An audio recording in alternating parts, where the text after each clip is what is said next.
Hi guys, this is John from Meatgistics University, and this is Cured Sausage 205 Advanced Thermal Processing.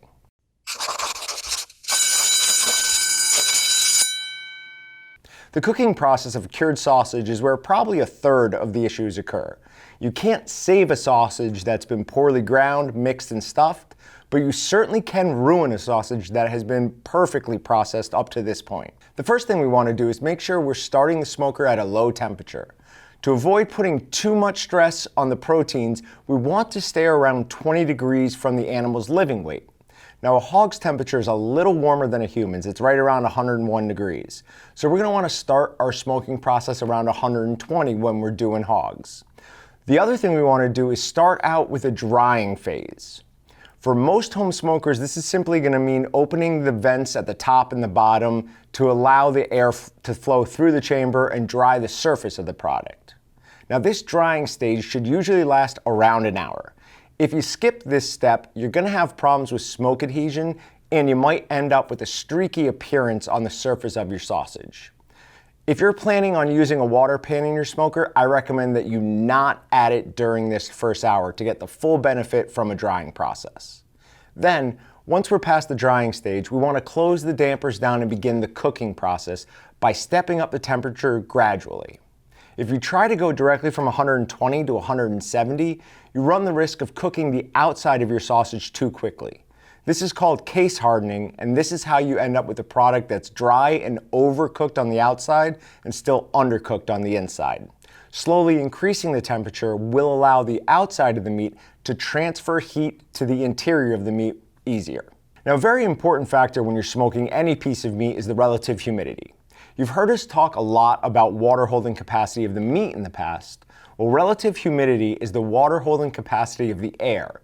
And being able to increase that can speed up your cooking process and give you a juicier finished product. Now, most people at home don't have a way to control the relative humidity in their smokers. So they just put a pan of water in there, which is absolutely better than nothing. But it is a shot in the dark.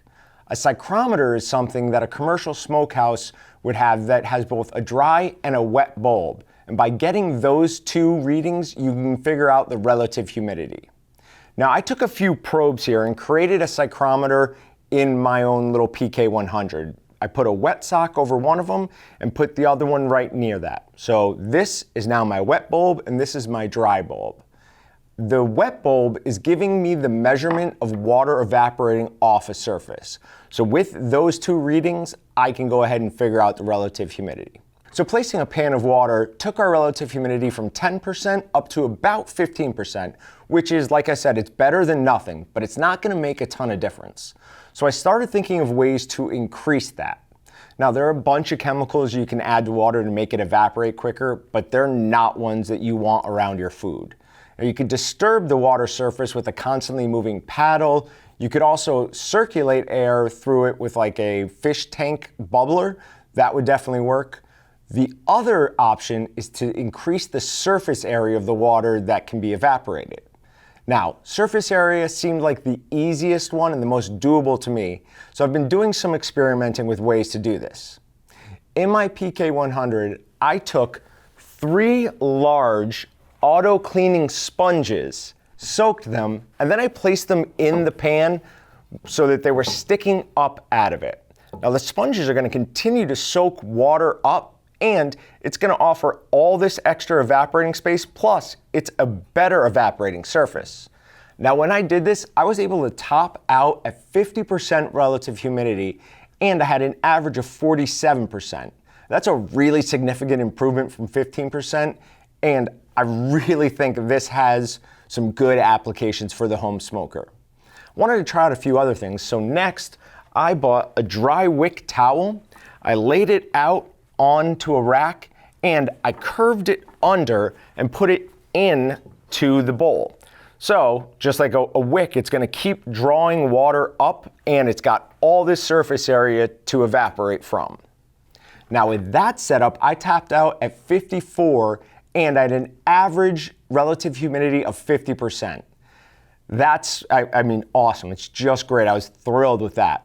So if you're looking to increase the relative humidity of your smoker, Putting a few large automotive cleaning sponges in your water will absolutely help. I know it sounds weird, but it definitely will help. The last one I want to bring up is pulling your meat out of the smoker and finishing it up in water. I've been doing some testing here with this method, and I think it has a lot of promise. So far, I've found that the best results are when you smoke it up to 130 to 140 and then move it to water that's at a steady 170 degrees.